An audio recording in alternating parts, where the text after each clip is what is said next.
I guess it's time to start. We last time I was unable to meet, but I sent everybody a video that was the same material I'd planned on covering. That went up through section 25-8, but it didn't do any of the examples from section 25-8, so I thought I'd do those two examples. I want to remind you that 25-9 and 25-10, those two subsections are not going to be tested, so you need not uh, know any of the examples that may or may not be in those sections. They might pop up in homework assignments. They might pop up in practice tests. I've tried to eliminate them from both, but I don't mind them being there, so it's not too big of a deal. But again, you might see them in tests and practice tests. You might see them in the homework problems. Feel free to try to figure out how to solve them, but don't worry about it being tested. So there will not be a question like that, like any of those on the actual face-to-face test or the online test or the final exam. So now I'm going to go ahead and begin. The last thing we did in that video that I shared to you guys was derive a formula for the current density. The current density is normally listed as a lowercase j. It's a vector quantity, and what we found is as a vector quantity, it is negative n times E. Yeah, excuse me, E being the charge of the electron, 1.602 times 10 to the negative 19th, times V sub d, where V sub d is the drift velocity. The N is the number of electrons per unit volume. That, of course, depends on the number of atoms per unit volume and the number of valence or free electrons per atom. In the case of copper, there's one free electron. In the case of silver, or excuse me, of aluminum, which is another metal that we use in the power, our power companies use to carry current, that one actually has three valence electrons. If you look into it for gold, that has somewhere between 1 and 1.5 valence electrons. And if I remember correctly, I think silver ended up having three, no, five actual valence electrons. So that's something you can Google. But as I'm telling you now, you just need to know that I'm telling you that because when we actually ask you a question like the one that I'm getting ready to do, we normally give you the number of electrons that are free to move for a particular atom. So, copper would have one per atom, and other metals would have other numbers, and we have to either tell you that, or you can go on the assumption that it's one and just state that you're assuming that. But generally speaking, it's not good practice for us to give you such a problem without telling you the number of free electrons that particular metal has. So now that we've covered that, I'm going to go ahead and knock these two examples out and then jump into chapter 26. So let me start off by sharing my computer screen.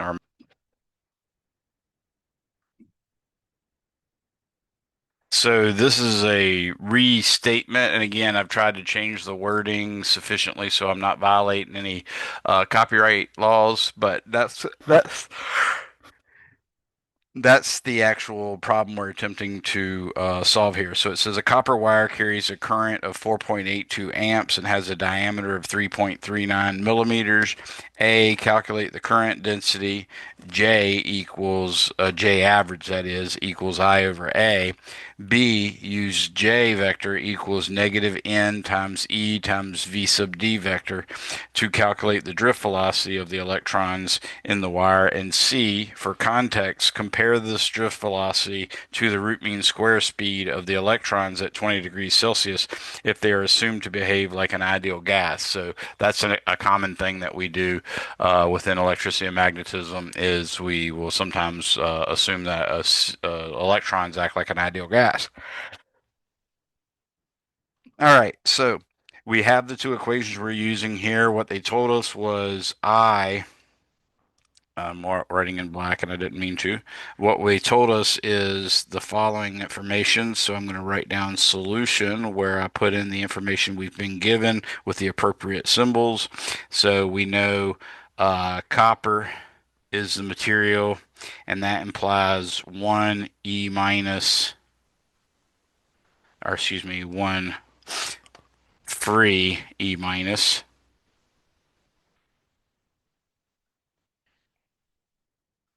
And actually, I don't even have to put a parenthesis on that or a parenthesis on that or a quotation mark on that for the S because it's singular. So one free electron per atom.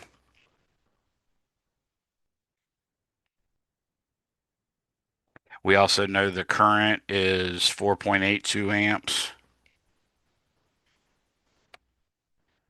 We also know the diameter is 3.39 millimeters.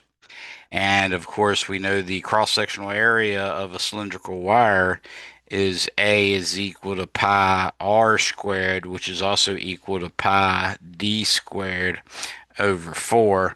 So that's what we're going to make use of. We were also told, of course, the average J is equal to the current divided by the area, and the vector J is equal to negative n, the number of electrons per unit volume, times E, 1.602 times 10 to the negative 19th coulombs, times the vector VD, the drift velocity.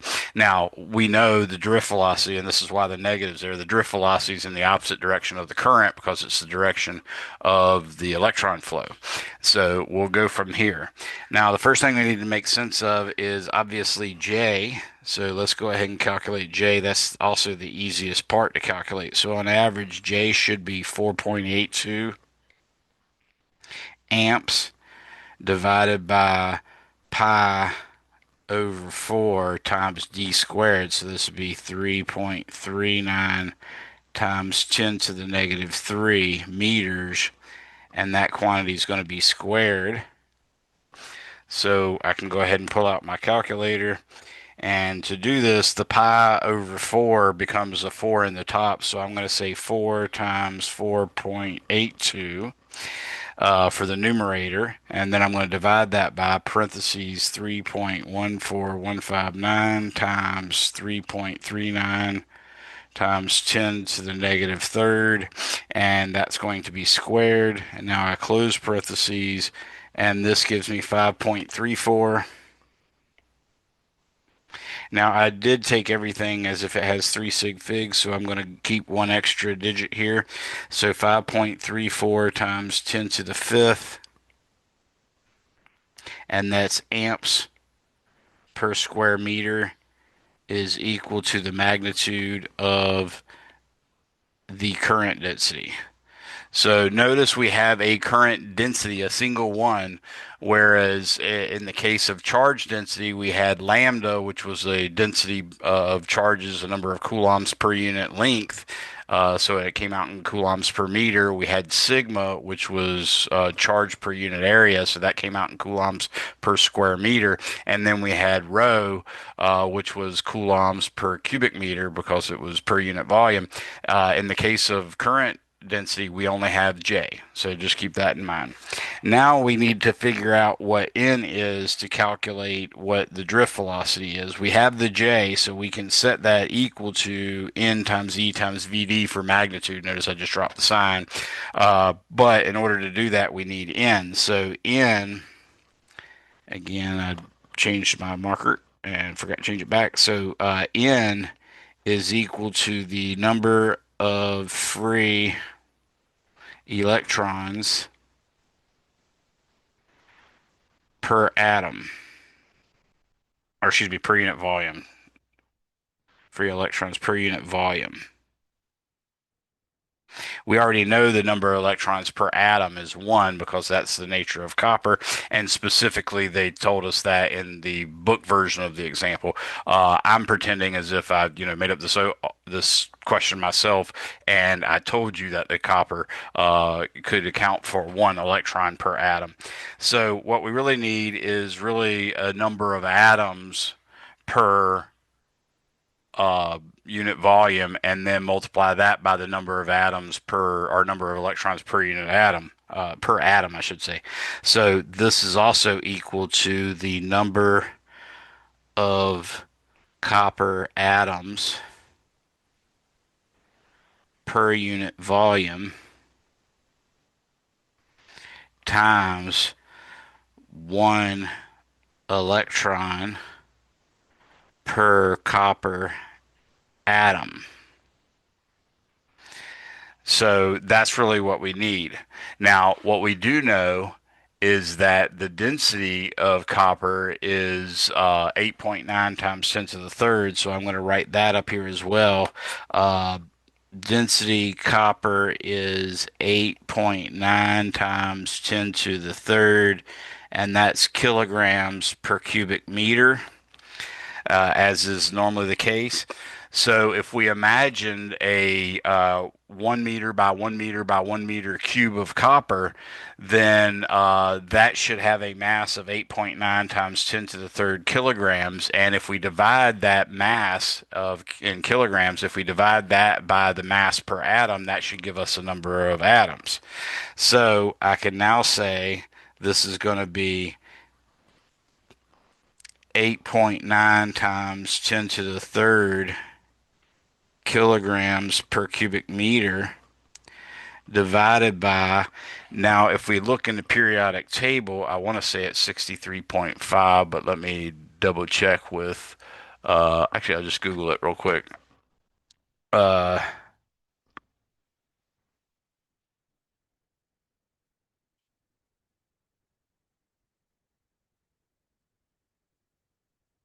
I do think it's 63.5. Let's see if I'm right. Yep, 63.5 or 63.6. So this is 63.6, and that's grams. Actually, no, we're not going to use grams per mole. We're going to use atomic mass units, what we call unified atomic mass units. And then we're going to realize that one unified atomic mass unit is 1.66 times 10 to the negative 27th kilograms.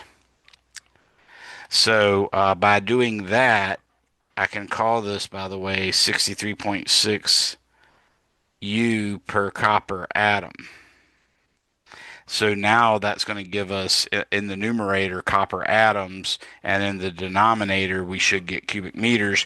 So let's do the calculation. Notice I'm only using 2 sig figs for the density of copper because that happens to be what I know about the density of copper. If I had a third sig fig, I would try to use that, but I don't have it and I don't care that much.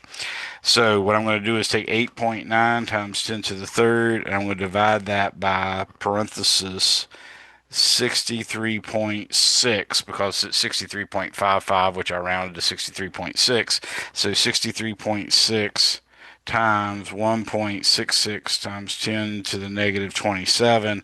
All that's in the denominator, and that comes up with 8.4. Now I've only used 2 sig figs, so I only have 2 sig figs to work with.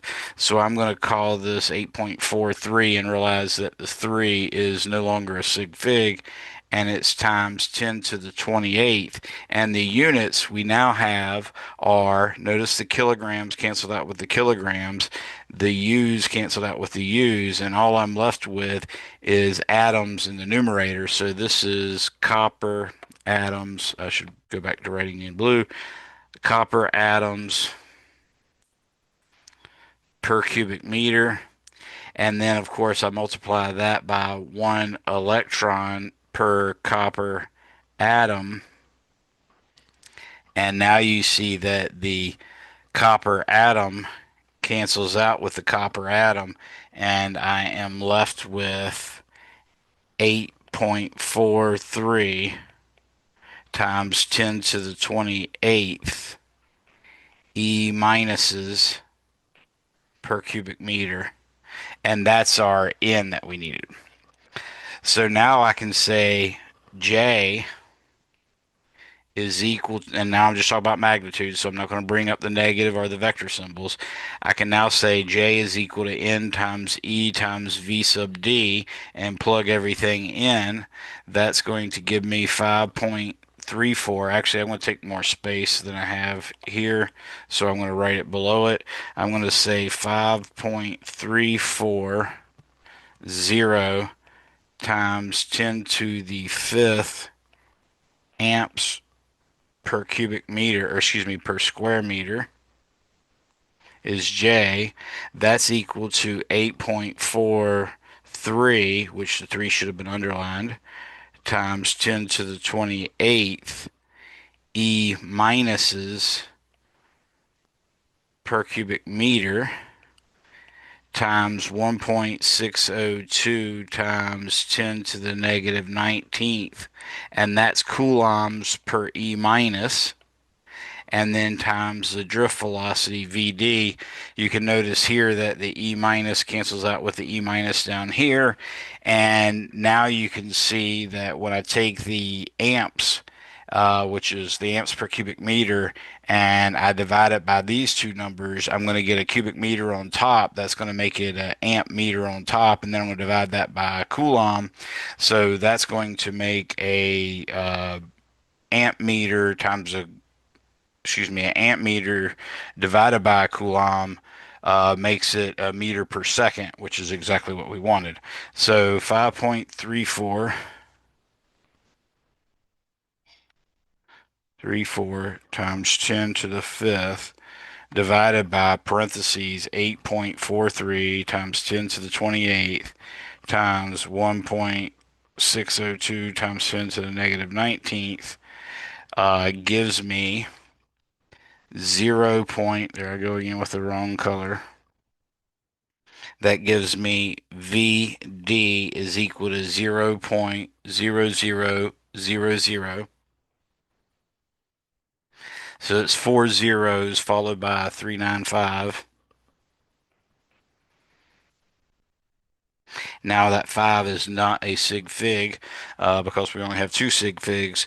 And this comes out in meters per second, which we can also write as 3.95 times 10 to the negative, let's see, negative 1, 2, 3, 4, 5, 10 to the negative fifth meters per second, which is also equal to 0.0395 millimeters per second. And that's our drift velocity. So I've got a litany of answers here, but that is basically what the velocity came up to be. Anybody have any questions on that one? Okay, so I would probably call this zero point zero 0.04 millimeters per second. Now, in part C, they just want us to compare it to basically what we'd call the thermal velocity of a sea of electrons, because that's how the electrons behave in this conductor. The atoms are so far apart compared to the size of the electrons that the electrons just run through there. That makes the material a good conductor of heat or of electricity, and electricity is what we're talking about here. So to calculate the velocity, the root mean square velocity, we use the expression v root mean square is equal to the square root of 3 kT over m, where m is the mass of the electron. So I'm going to say 3 times 1.3807 times 10 to the negative 23rd joules per Kelvin, and the temperature is 20 Celsius. Of course, you can't use ideal gas law related things. You can't use Celsius with that. So the 20 degrees Celsius becomes 273.1 plus 20. So this would be 293 Kelvin roughly. And then we divide all that by the mass of a single electron, which is 9.109 times 10 to the negative 31 kilograms. So when I compute that, I'm going to get the square root of 3 times 1.3807 times 10 to the negative 23rd. I think that might supposed to be 1.3806. I think I discovered that earlier and just keep forgetting to use it. But either way, now I'm going to multiply that by 293. I don't need the decimal place. And I'm going to divide that by 9.109 times 10 to the negative 31, close parentheses. That's all under the square root, and I get 1.15 times 10 to the fifth meters per second for actual electrons. So notice the drift speed is really, really, really small, and some people find that a little unnerving, since you know that when you flip a switch, it appears almost instantly that the light turns on. There is a slight delay. We can't detect it because it's on the order of the delay that would be caused by something moving at the speed of light. But these things are clearly not moving at the speed of light. So, what most books tell you to make you feel better about this is it's more like imagining that you have a water hose completely full with marbles. Marbles that are just big enough to fit in there and not hard to push in. So at any point, you can picture the wire as if it's packed full of marble, and then touching that marble's another marble, and then touching that marble's another marble, and so on and so forth until you get to the very end. So that even if a single marble starts to pull into the one end of the hose, the other marble at the other end of the hose is going to pop right out immediately. So that would be basically the accounting that we're doing to make up for that. To make up for the fact that it's not really traveling that fast. Any questions on that one? Okay.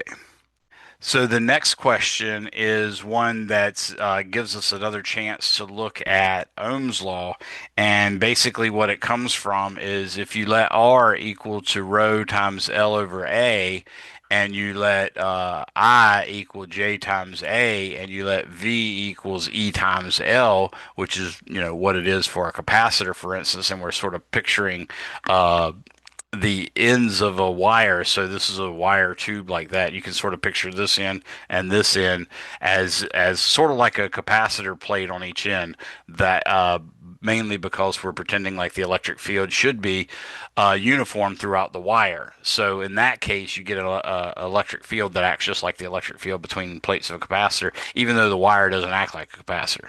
So when we do that, we can take V equals IR, which is Ohm's law, and replace the V with EL, and we can replace the I with JA, and we can replace the R with rho L over A.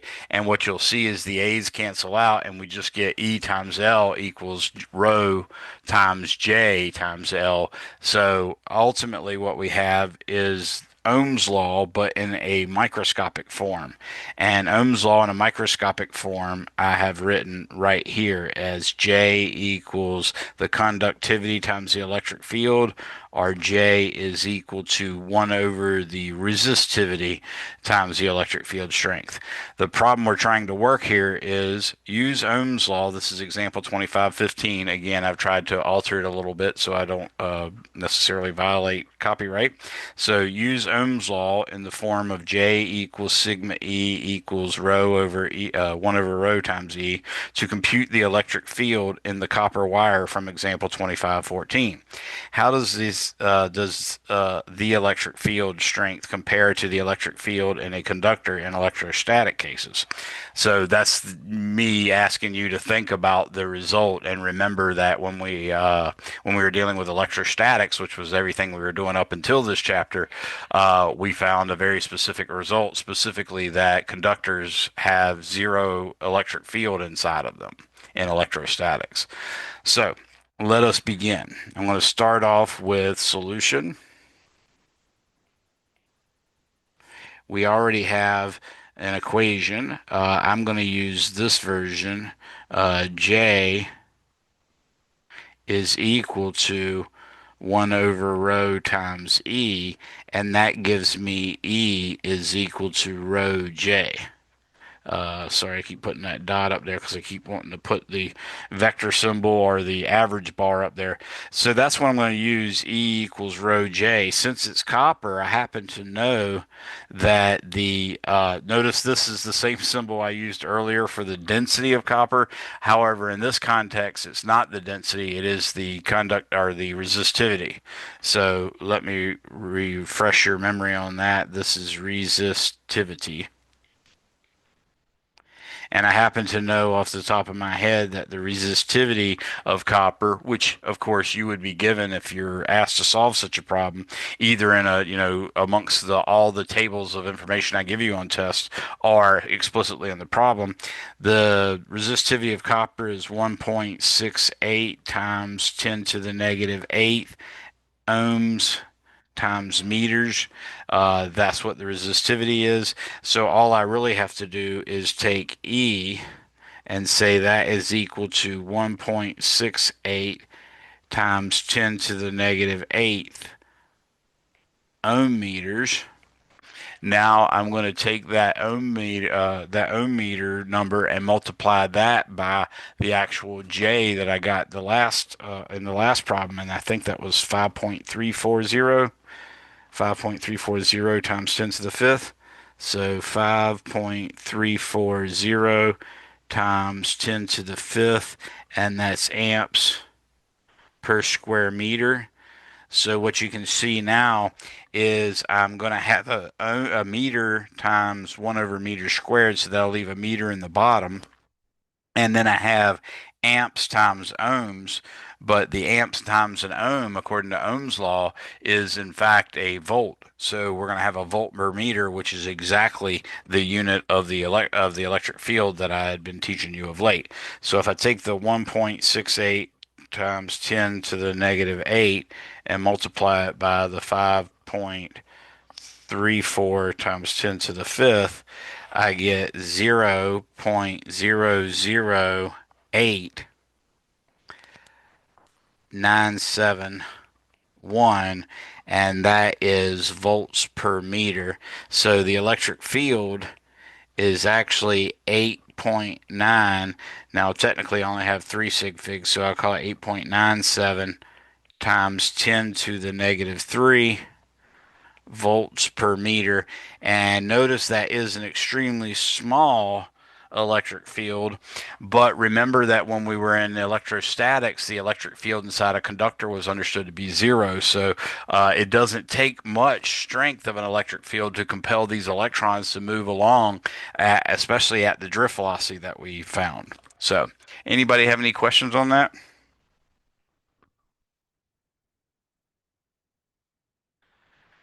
All right, so that looks pretty good. And we have now finished chapter 5, chapter 25, which, as I said, was called uh, Electric Current and Resistance. Now we're going on to chapter 26, which is called DC Circuits.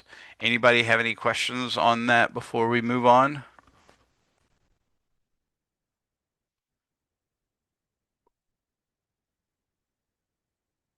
So far, it looks like only Nathan has chatted me their first and last name, so yeah, I might want to do that too while you're waiting.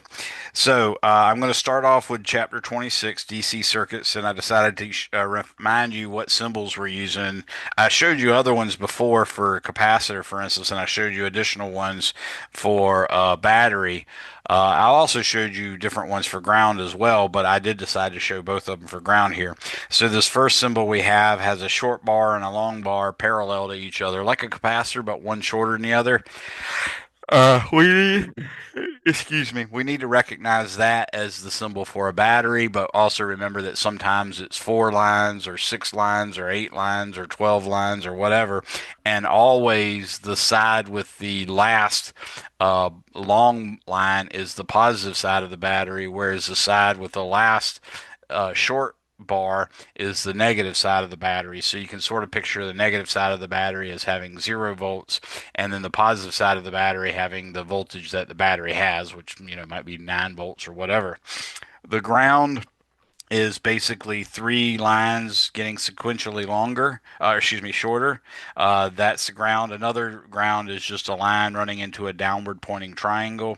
The resistor is that squiggle that I showed you there. Capacitor, I didn't mean to bend this bar, but honestly, there are specifically types of capacitors whose bar is meant to be bent. So that is a fair approximation of a capacitor as well.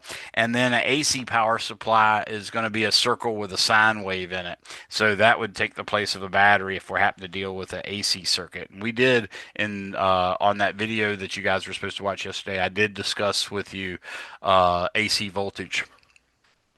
And you learned hopefully that, for instance, when we talk about our that we use here in the United States being 120, what we mean by that is the root mean square of the voltage is 120 volts.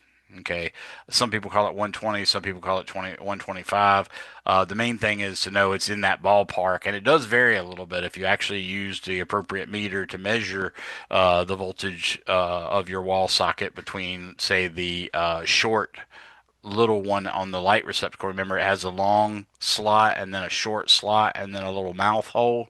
If you were to take a digital multimeter that in the AC setting for voltage and one that goes above 120, for instance, then you could safely use it. What you would do is take the red terminal, the V omega terminal of the multimeter, and plug it in the short little uh, slot in the receptacle, and then take the black end, the COM port, and plug that into the ground hole at the bottom of the receptacle, and it would read like 119.9 or 123.2 or something like that. So now what we're going to go through is in chapter 26. 26.1 is EMF and terminal voltage. So I'm going to regroup and teach you a little bit more about a battery. Specifically, we're going to assume that a battery is a EMF source that has no resistance and never changes. And then in addition to the insides of that battery, is there an EMF source, but also an internal resistance. And we're going to picture it as if that internal resistance can grow over time. And that sort of models the behavior of a battery over time. So that's what 26.1 EMF and terminal voltage is about. 26.2 is resistors in series and parallel. We know the results already. For instance, the three resistors in series has an equivalent resistance, meaning it can be those three resistors can be replaced by a single resistor, and that single resistor would have to have a resistance of R1 plus R2 plus R3. Alternatively, if you had those same three resistors in parallel, they could be replaced by a single resistance of value R equivalent, where 1 over R equivalent is equal to 1 over R1 plus 1 over R2 plus 1 over R3. Notice that's exactly the same formulas that we had for capacitance, but they're in the opposite order. So capacitance had 1 over C equivalent is equal to 1 over C1 plus 1 over C2 plus dot dot dot in the case of series capacitors, but it had the regular C equals C1 plus C2 plus C3 in the case of parallel capacitors. Section 26.3 is Kirchhoff's rules, and we're going to use those to teach you how to analyze circuits. 26.4 is EMFs in series and parallel, charging a battery. 26.5 is RC circuits, resistors and capacitor in series. 26.6 is electric hazards and safety, and 26.7 is voltmeters and multimeters, measurements affect quantity measured. So let us go ahead and jump into section 26.1. So as I was telling you, if you really wanted to represent a battery, it might be best to draw your battery something like this. And you imagine it having a little positive terminal there. So what we're really looking at is a battery in here. This is the EMF source, and that's supposed to be like an ideal battery, but then it has a resistor connected to it, and this resistor is called the internal resistance.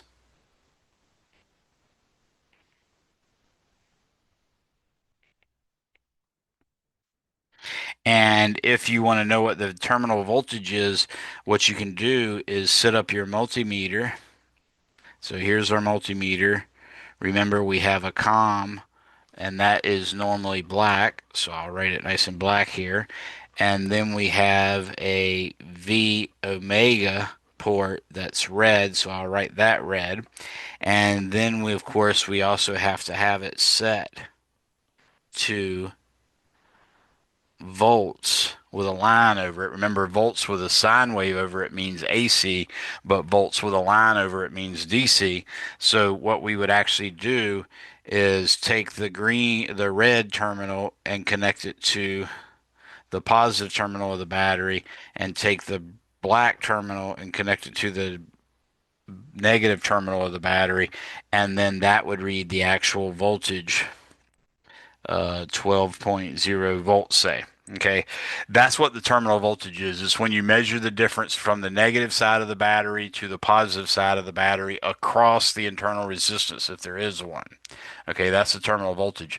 But it's often asked for while it's drawing current, not like this one. See, in this case, the battery is just sitting there, and the terminal voltage is likely to be, for instance, if it's a double A or a triple A battery, it's likely to be like 1.72 or 1.68. However, as soon as you connect that 1.72 or 1.68 volt battery to a light bulb or something, what you're going to see is that same measurement would drop down and be a lot closer to 1.5. The reason being is right here, if this were truly a double A battery, the voltage right here would be 1.5, or excuse me, 1.7. I think I was saying 1.72 or 1.68. So let me say this is 1.72 volts there. And what I mean by that is if I put the black part of the multimeter on the back side of the battery where it is right now, and then I connected the red side to right where that little dot is, that would read 1.72. However, if there's current going through it, then I multiply the current going through the battery, in other words, the current the battery is producing, I multiply that current times that internal resistance, and that would give me a small voltage drop. And therefore, I would read something less than 1.72. I might read, in fact, something like 1.59 volts. Again, that's going on the assumption that this was connected to some kind of load like this.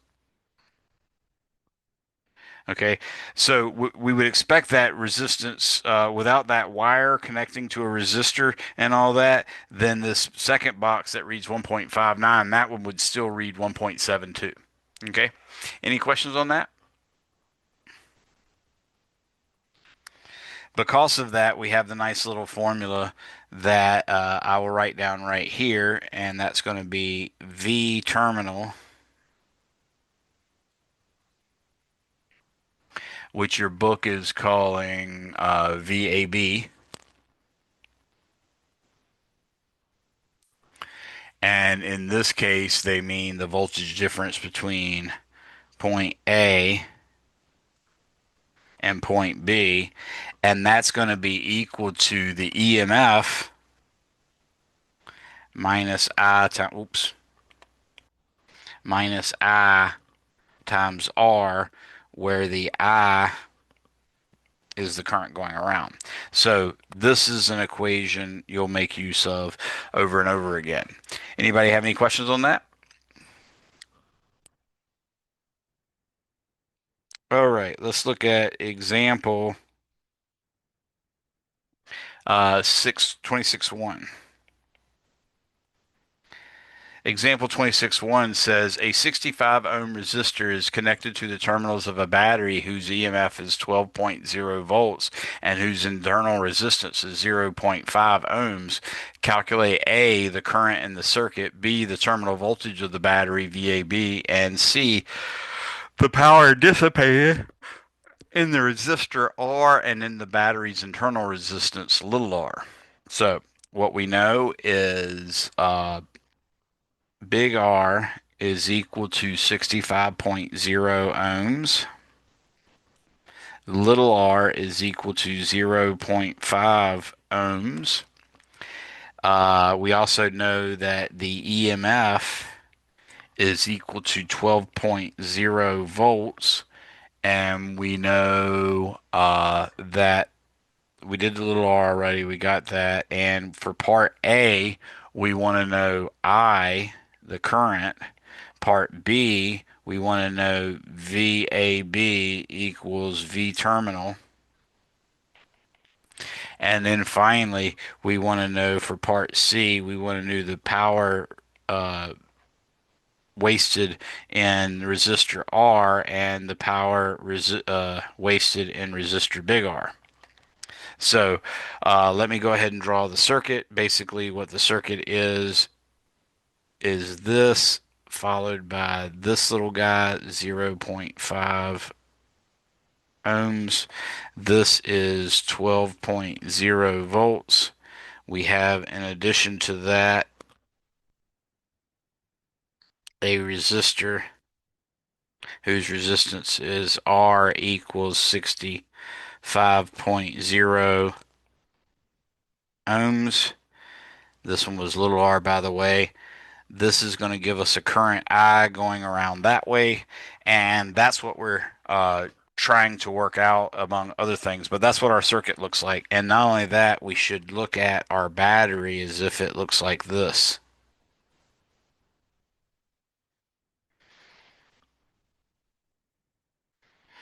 So the terminal voltage is between this point A and this point B. Now that we have all that, uh, what we know is, and I'm sort of cheating here because supposedly I had not taught you yet how the voltages, or excuse me, how the resistances combine, but I think you know that Ohm's law is going to give us the following. V equals IR implies 12.0 volts is equal to 65.5 ohms times I. Notice I wrote the I in the opposite order. That's okay because multiplication is commutative. You can change the order of that. The main thing is now we can solve for I, and I is going to be 12 volts divided by 65.5, and that gives us 0.1832 amps. And the 2 is not a sig fig, so I'm underscoring it or underlining it. So there's our current for part A. You would call that 183 milliamps, for instance. Now for part B, they want to know what's the terminal voltage, and you can just more or less blindly apply the formula at this point. All you know is, for instance, that this side of the battery, if I were to draw a bubble, let's draw a bubble using black. If I draw a bubble right here, this would be 12.0 volts. And then if I drew a bubble right here, this would be 0 volts. And what I need now is a bubble right here. That would be V terminal. So in doing that, all I have to do is realize that V terminal, let me go back to my blue, V terminal equals VAB is in fact equal to 12.0 volts minus 0.1832 amps times 0.5 ohms, like that, and we get 12.0 volts minus 0.1832 times zero point 0.5, which would be 0.0916.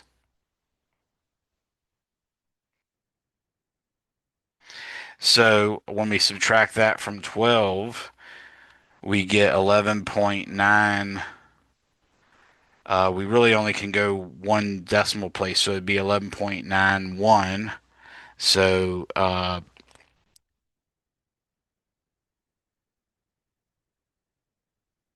and that's equal to V terminal, which equals VAB.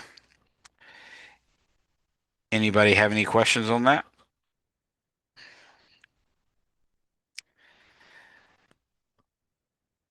I'm looking at the chat just to make sure nobody asks any questions there either. Looks like you have it, so that's good. Now I'll go ahead and do part C. And part C wants to know the power wasted in each of the resistance. In each of the resistances, I should say P equals IV, but P is also equal to I squared R. So I'll write that here. Let's say solution. I know I've already handled all this, but really the only thing I needed to do, since I'd already written the other equation, was P equals IV, which equals, again, I could replace the V with IR, so that'd be I squared R.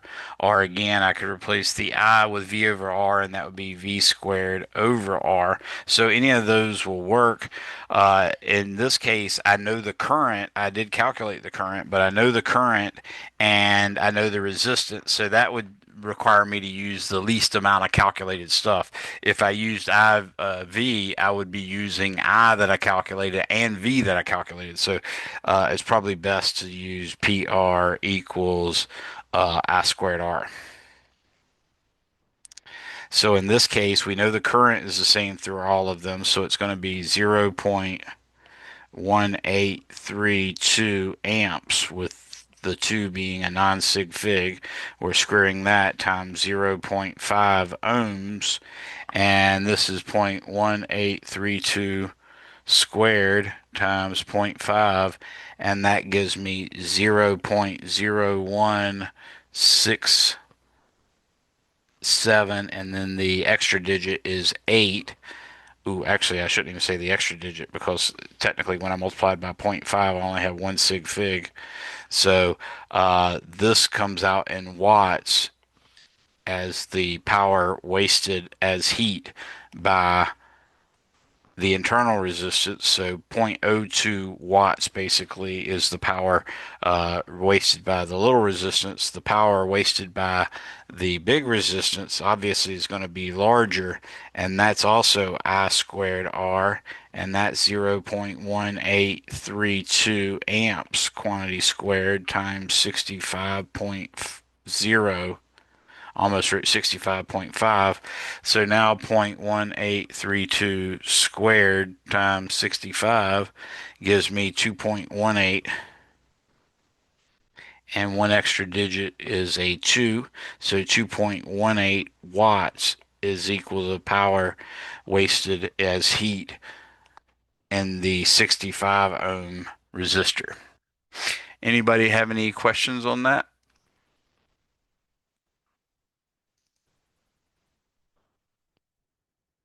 All right, so that's a simple type of calculation you should be expecting to be asked. I mean, that's really the simplest of the simple. But let me go ahead and do a quick derivation of resistors in series and resistors in parallel. So what we want here is we want to imagine a circuit with a battery, and then opposite that battery, we're going to have a resistance, and then another resistance, and then another resistance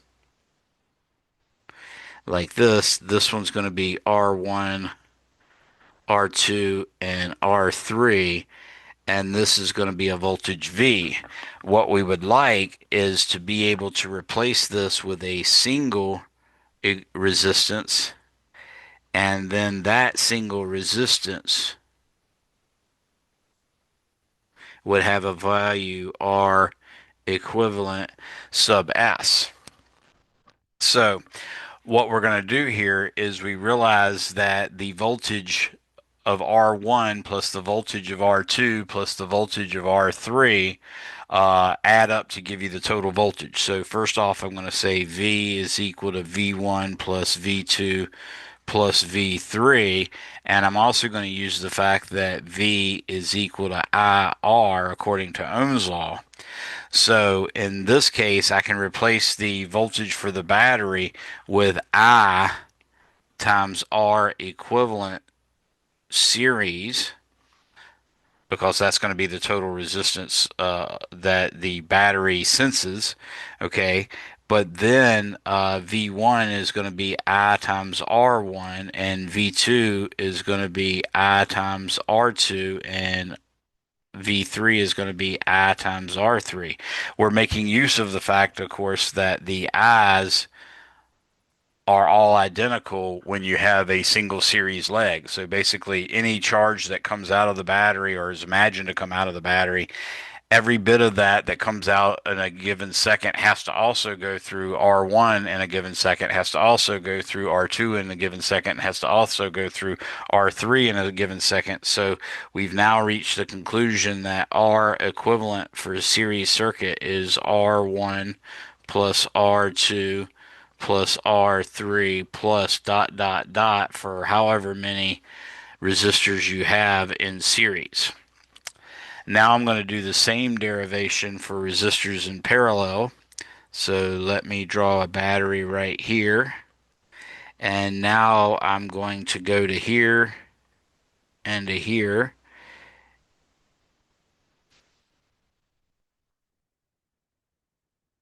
This is R1.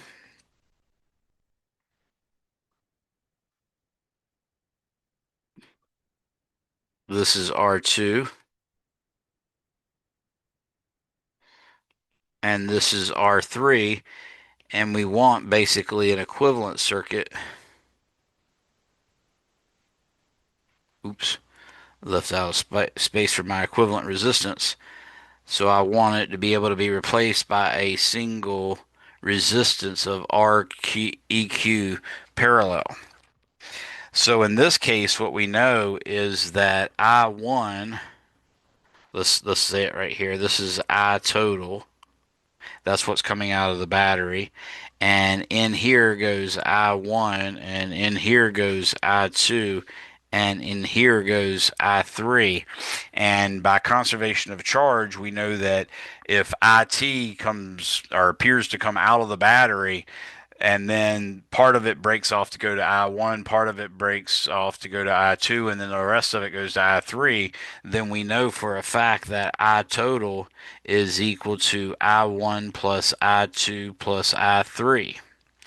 Now, we also know Ohm's law is in effect, so V equals IR is true. I'm going to take I total using V equals IR. We can see I should be V over R. So I'm going to take I total to be the voltage of the battery divided by R equivalent parallel. Now that's equal to I1, which should be V1 over R1.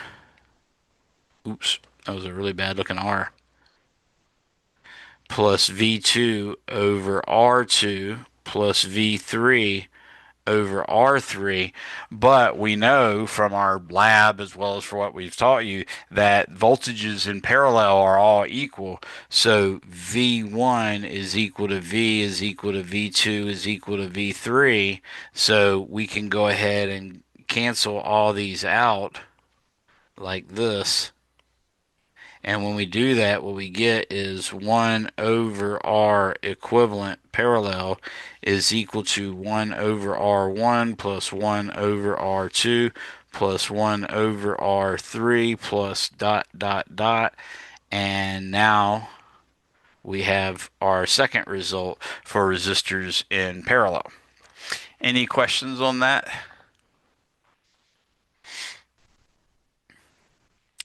All right, so that's how resistors behave in series and in parallel. Now we need to be able to make use of that. So, for instance, they offer conceptual example 26.2. I'm going to use the logic to figure this out so you can understand the logic, but I'm also going to use math. So let's go ahead and look at this example.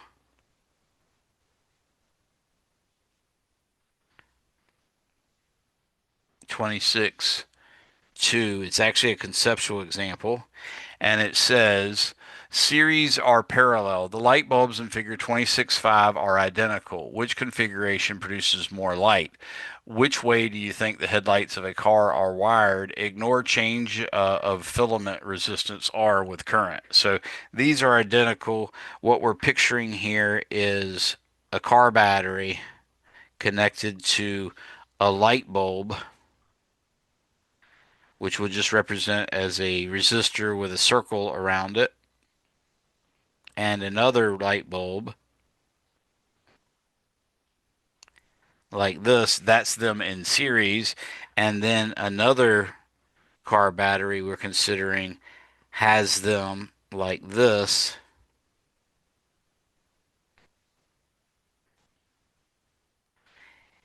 and like this, where all of them have resistances R,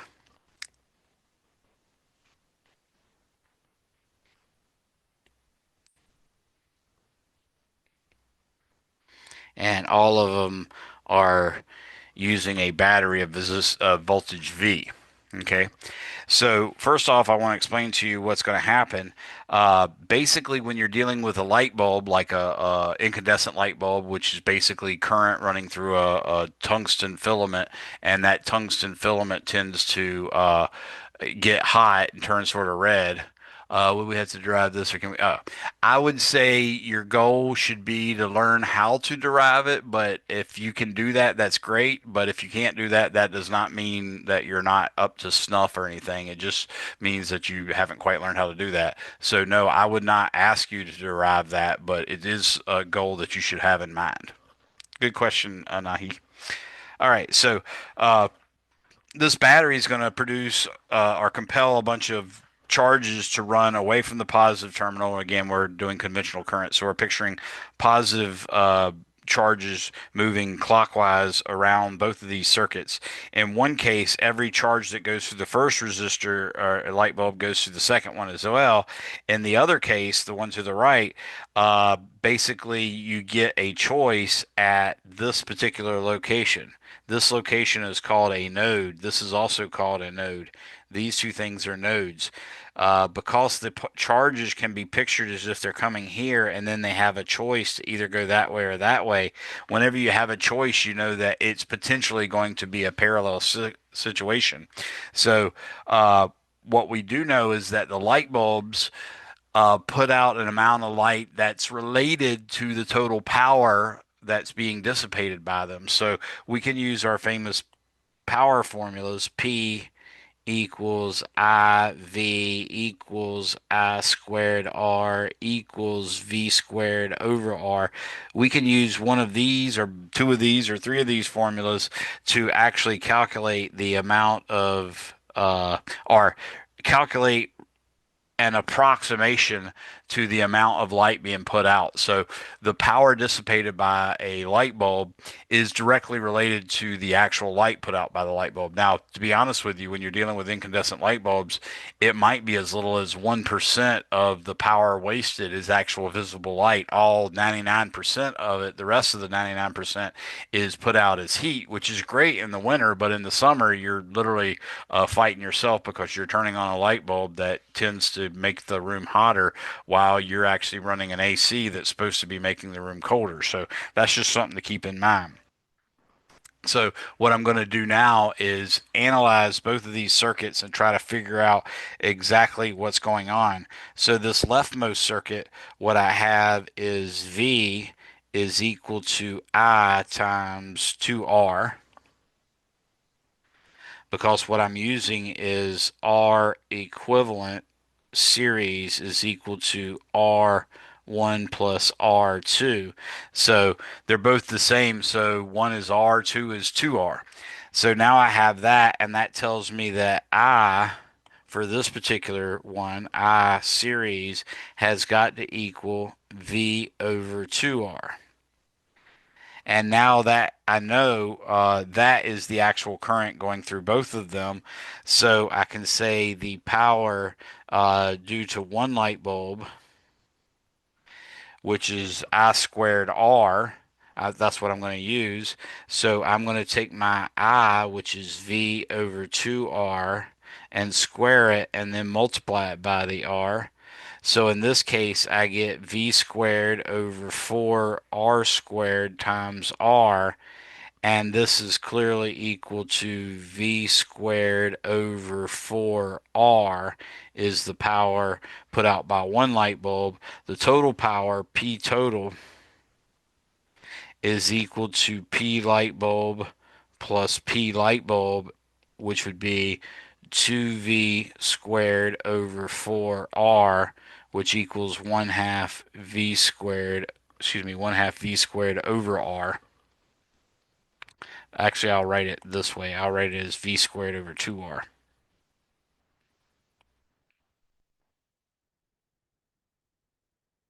that means the light produced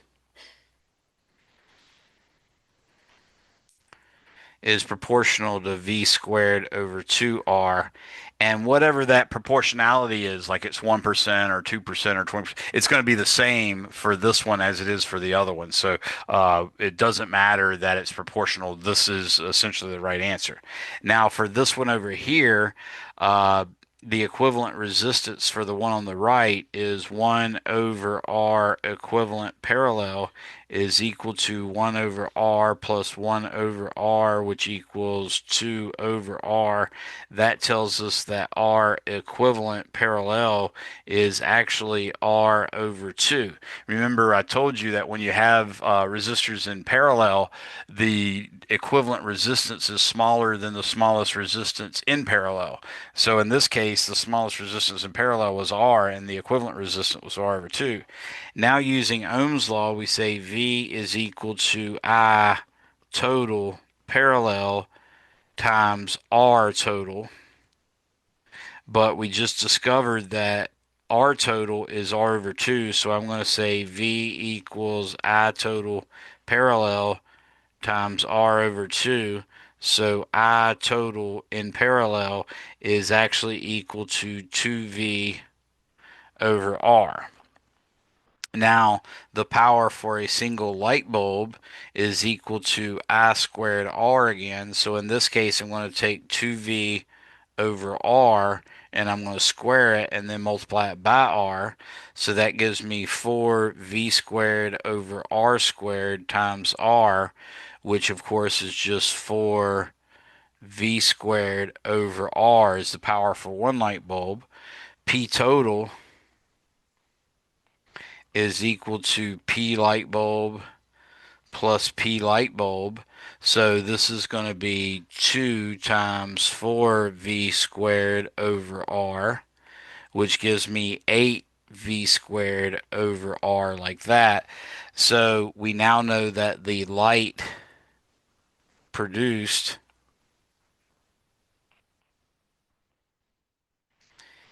is proportional to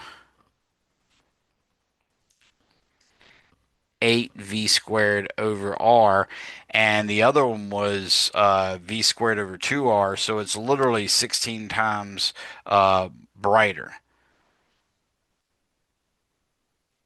It appears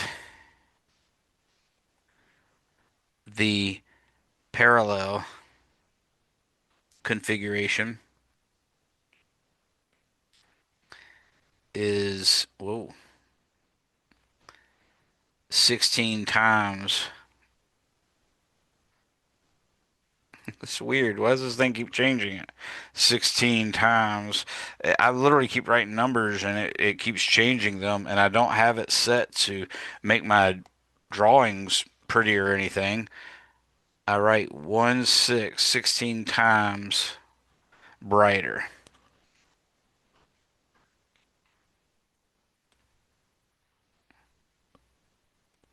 So your book asked which one gave the most light and which one do you think cars are actually wired in. So in reality, we found that in parallel, they are brighter, and parallel would be the normal choice for what you'd expect the car manufacturers to make. Because if it wasn't, all it would take is one of those headlights to go out and then they both go out. Whereas you know what actually happens, you've probably seen cars riding down the road with only one headlight. And not only that, you've probably noticed that when they are riding down the road with one headlight, a lot of times the one headlight is super bright.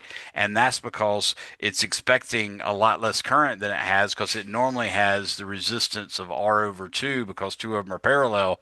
But now it just has the resistance of R. So in fact, or I shouldn't say just, now has twice the resistance. But I squared R allows you, or the power will allow you to make that light to be even brighter. Or, of course, there comes a time where it starts to wear out and the light will actually get less bright as well. So it could be either one of those configurations. Either one of those scenarios where the one light is slightly brighter or the one light is slightly darker, depending on where you're at after it happens. Anybody have any questions on that?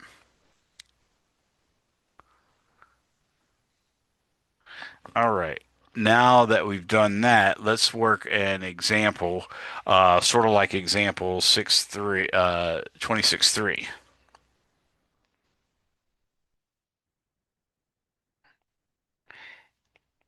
Anybody have any questions on anything before I move on with this example 26.3? So,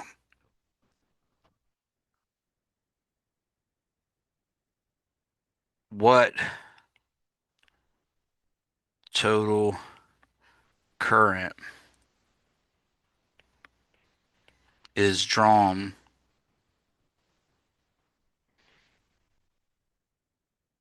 from the battery below? And here's my circuit.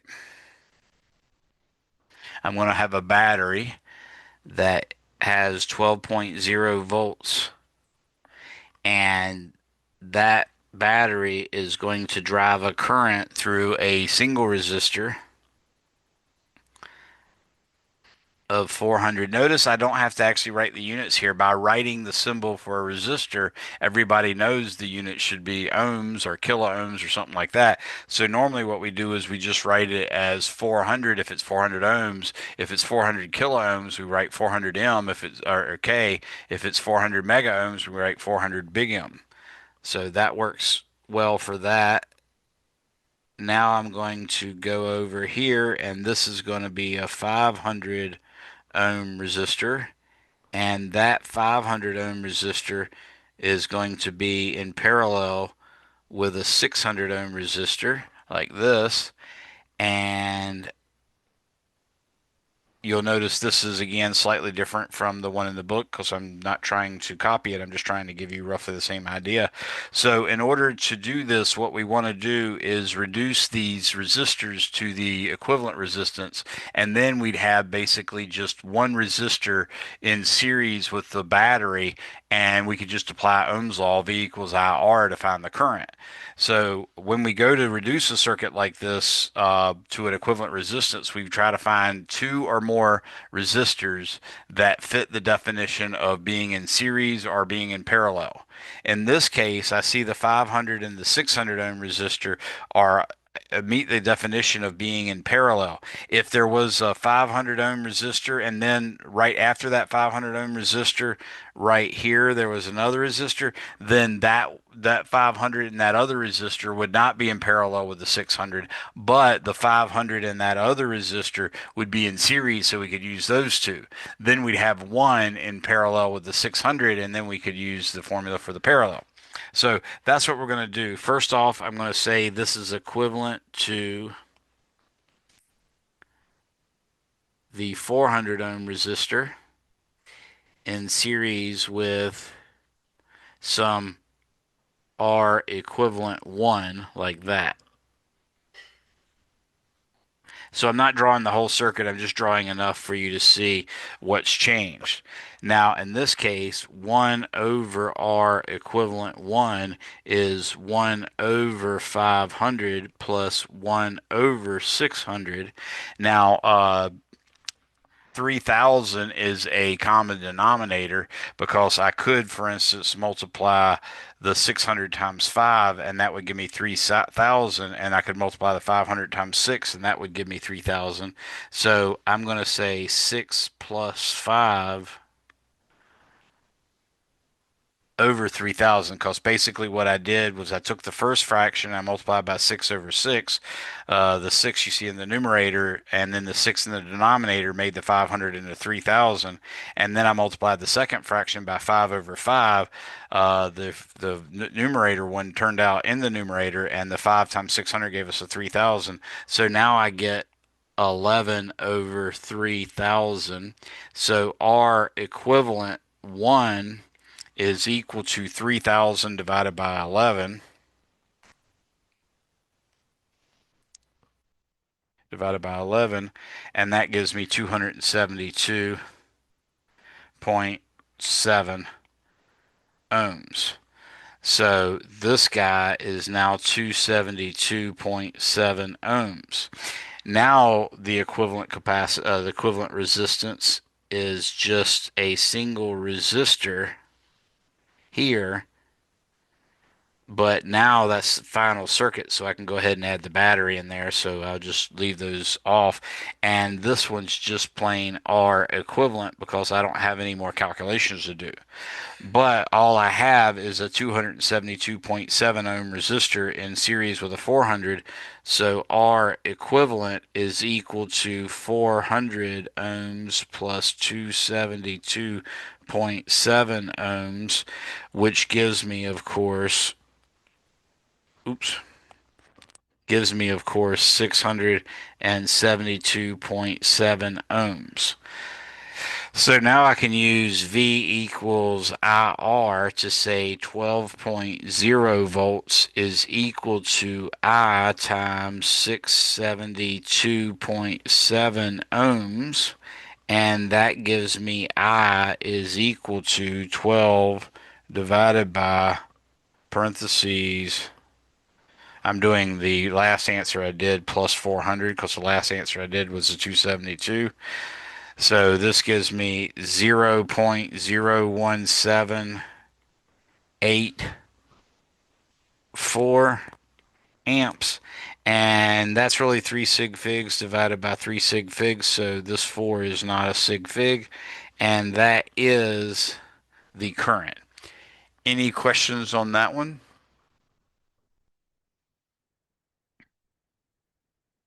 You could also, of course, call that about 18 milliamps, but that would be rounding it to 2 sig figs instead of 1. I was going on the assumption that the 400, the 500, and 600 were all 3 sig figs, and that's why I was able to get 3 sig figs out of the answer.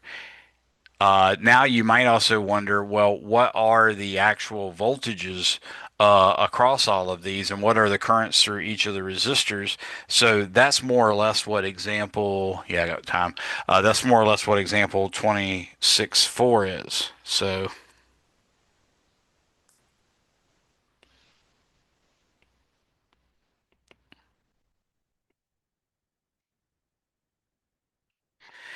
what are V400, V500, V600, I400, I500, and I600? So that's really the question, referring back to that original diagram. So the first thing we want to notice is that when I reduced the 500 and the 600 ohm resistor, I basically had a series circuit with the battery on it and two resistors in parallel. So the 400 ohm resistor is going to get the current that goes through it and is the same current that leaves the battery and is the same current that goes through our equivalent one, but R equivalent one is not a real resistor, right? But we do know that R equivalent one is equivalent to the 500 and the 600 in parallel. So whatever current leaves the battery has to add up. The current through the 500 plus the current through the 600 has to add up to give you the current for the battery. So we can do it that way. So let us begin by starting with the current that leaves the battery is the same as the current that goes through the 400 ohm resistor. The current running from the positive terminal of the battery is the current through the 400 ohm resistor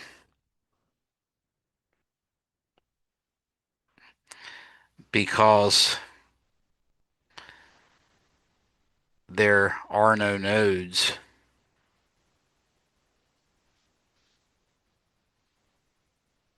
slash junctions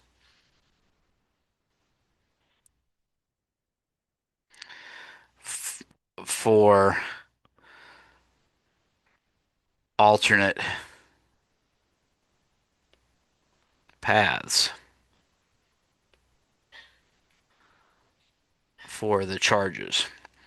So in order for it to be different, for instance, the current leaving the battery, the 17 milliamps, 17.8 milliamps, in order for that to be different from the one for the 400 ohm resistor, I'd have to have a break in the circuit where the wire could actually break off and some part of the current could go through this way and the rest of it go through 400. But it's just purely a straight wire from the positive side of the battery all the way to the 400. And then if you think, well, there was an alternate path on the backside of it. Yeah, there was. Specifically, there was an alternate path where it could choose to go this way or it could choose to go this way. But later on, that alternate path comes back together. So every bit of charge that goes in here has to come out here and therefore come back here. So we now know that I 400 is equal to I total is equal to 17.82, or excuse me, 84 milliamps.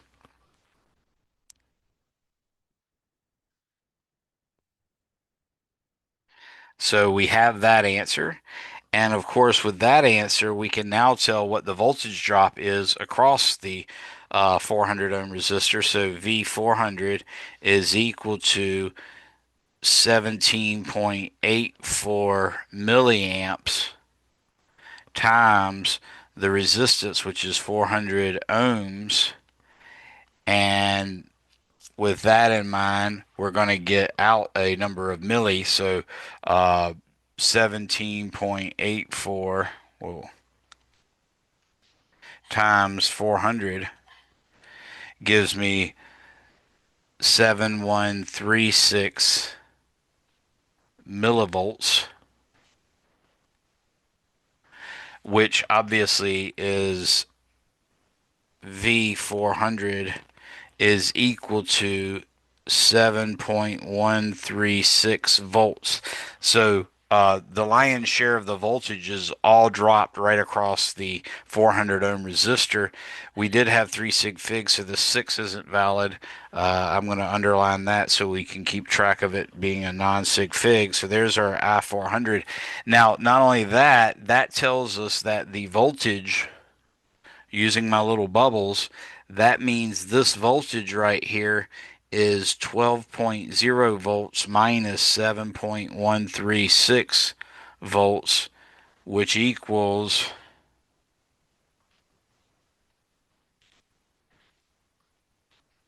4.864. So that means that the voltage across the 400 ohm resistor, or excuse me, across the 500 ohm resistor and the voltage across the 600 ohm resistor, they're in parallel, so they have to be the same. That tells me both of their voltages are 4.864 volts. So that's something we can do, but we're going to realize that I 400, got about a minute left. We're going to realize that I 400, or let's say I 400, is equal to I 500 plus I 600. That's just conservation of charge that we're using here. So I can also realize that V 500 is equal to V 600 because they're in parallel, and that means I can say I 500 times 500 is equal to I 600 times 600. So we can make the conclusion that I 600 is equal to 6 or 500 over 600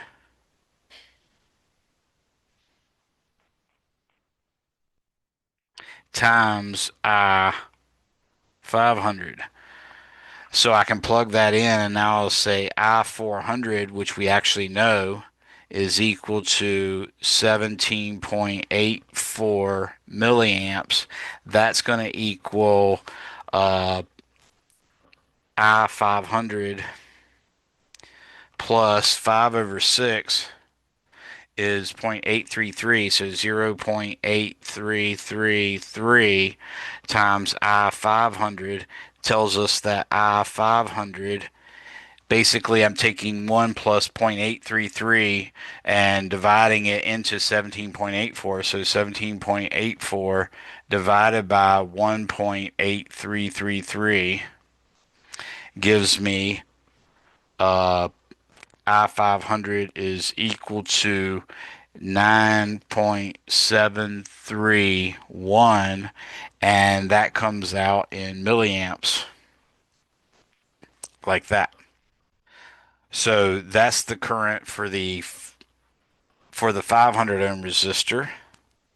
And the 600 ohm resistor, of course, we can just subtract that from the 17.84, or we can use the other equation we had.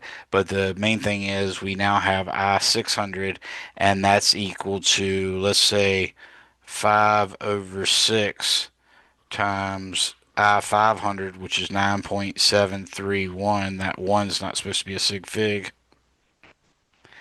So if I multiply 9.731 times 5 divided by 6, that gives me 8.109 milliamps. And that's the current through the 600. And you can check now and say V500 equals question mark V600. And they both should be equal to, let's say, 9.731 milliamps times 500 ohms, like that. And 9.731 times 500 does in fact give us 4.865, which is roughly the same voltage that I told you it would give us. 864 is what they had. So 4.865 volts. So now we're done, and I've even shown you a couple ways to verify your work when you're done.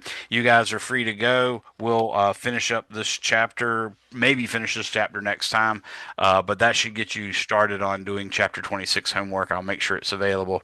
You folks have a good day. I'll wait till the last person leave in case you have any questions. Remember, y'all have a practice.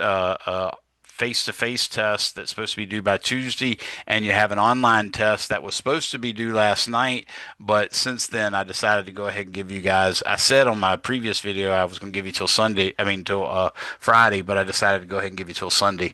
So go ahead and knock that out. Definitely you want to knock that out before you do your face-to-face test, but that's it. You have any questions, Nathan?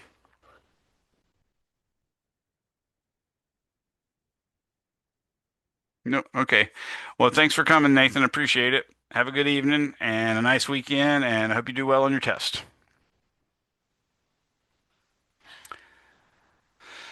So that's about it. Have a good one, everybody.